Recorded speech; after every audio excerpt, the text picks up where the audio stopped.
Hi folks, Lionel here. Two questions for you today. Number one, what is your number one channel, digital or otherwise, to recruit truck drivers? And number two, what would you do if that channel went away overnight? So I've got a story for you here. I know of a company in the truck driving space, and one of their main challenges, like pretty well every trucking company, is hiring good people. Now, thankfully, they have access to a number of different recruitment channels, but one of their most popular is Indeed. Like a lot of you watching this, again, Indeed is just a behemoth in the recruitment space. They've really taken over, and it's a great way to access, hundreds and thousands of candidates for your business. Anyway, so let me tell you the story. So early morning, all of a sudden, hundreds of emails start coming in. These emails were all sign-ups for e-newsletters. So basically these hackers, were signing up this company for a whole bunch of online email newsletters. Somewhere in those hundreds of emails that came in, there would have been an email that helped these hackers compromise the company and actually access their email and ultimately the Indeed account. Within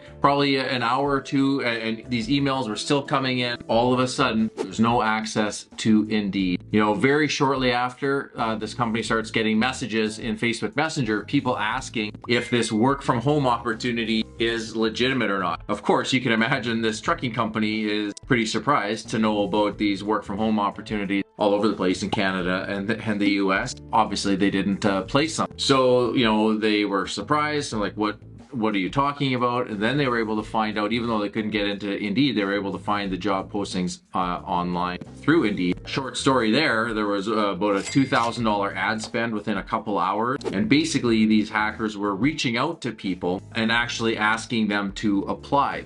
And I'm sure they were looking for those people's personal information, which is pretty scary. And even scarier actually when we talking about the types of people that were being reached out to, these were all young females as well. So who knows what was ultimately actual scam behind the hackers' motives here. But anyway, this is quite a common hack, unfortunately, and hackers are like squirrels. They've got nothing but time to be able to try and get into your house, right? So definitely, again, it was a really terrible situation. So from my understanding of the situation, Indeed was super fast to react once this company was able to contact a rep at Indeed. So basically, suspended the account, cut off all of the billings. From my understanding, they refund payments right away. So again, they did everything they could, and this isn't their fault. Again, there's just all of these hackers, with nothing better to do but to try and disrupt our businesses, right, and get people's information. At this point, the account was suspended, and the company no longer had any applications coming in from Indeed, which again was one of their top channels. Basically, it sounds like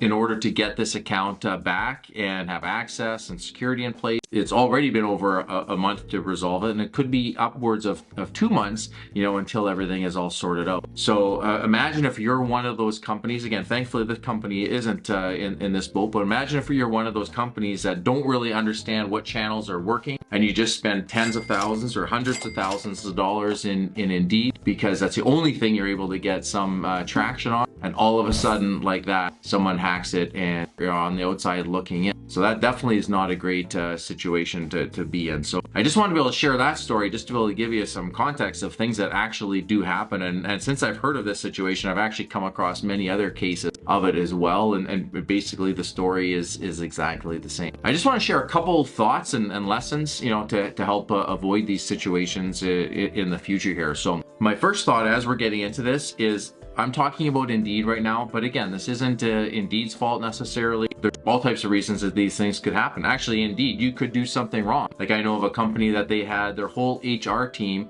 they were setting up their own Indeed accounts and reaching out to people, and that's a direct violation of Indeed, and that company was blacklisted. So there's things like that could happen. There's people that have huge YouTube audiences and they get suspended. I'm in Winnipeg, and I know lots of local makers here. where they've had their Instagram accounts hacked. So these things all can happen. So really keep that in mind. I know it doesn't seem like it when you're operating on a day-to-day basis, but really these things can happen at a moment's notice, right? And they're always very, very difficult to be able to sort out. And sometimes you just have to scrap it and start over, which isn't great. Okay, so those stories really shed the light on the importance of what I'm talking about here today. And I do have, again, a couple points that I want to be able to share out. But the first point is don't put all of your eggs in one basket. This is a really, really important thing. It's great if you have one channel that's hyper performing, but again, it could be turned off at any time. Keep this saying in mind, don't build your house on rented land. And keep in mind, if you're on Indeed, you're on Facebook, you're on YouTube, you're on Google, these are all lands that are owned by other people, right? They're not our properties, they're somebody else's, and we're building our homes on rented land. But make sure, again, that you are very diversified and you have lots of channels that are operating, right? So in a case where if Indeed gets turned off, you can ramp up Facebook, ramp up Indeed, ramp up something else. Again, you're in a lot better position, and you're in a position of strength in that case, right? Rather than weakness.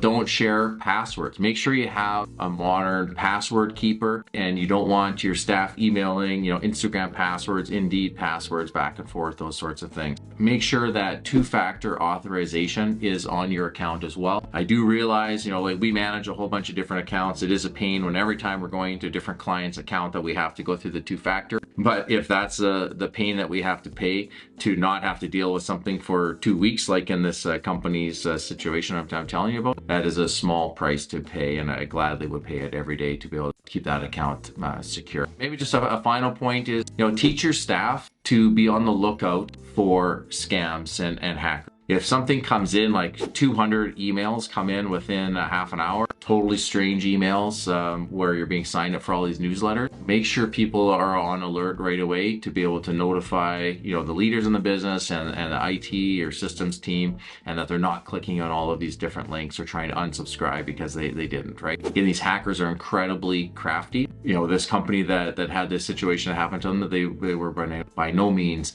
the only one. So keep that in mind, okay? So again, it's sort of a long video here today, but I did want to actually share some stories and add some context. But really the short story to this, again, is make sure that you are operating on many channels so you are in a position of strength and that you're not held hostage because your one and only channel for attracting drivers is cut off. I'd love to hear from you. If you have a similar story in your business or other businesses that you know of, please let me know about that. And also if you have other stories and anecdotes you can share about working with different channels and which channels you like best, whether you find more drivers on Facebook or through YouTube ads, through something like an Indeed or Craigslist or Kijiji in Canada. I'd love to hear about that in the comments as well. Thank you very much for watching. I wish you all the best. Onward and upward.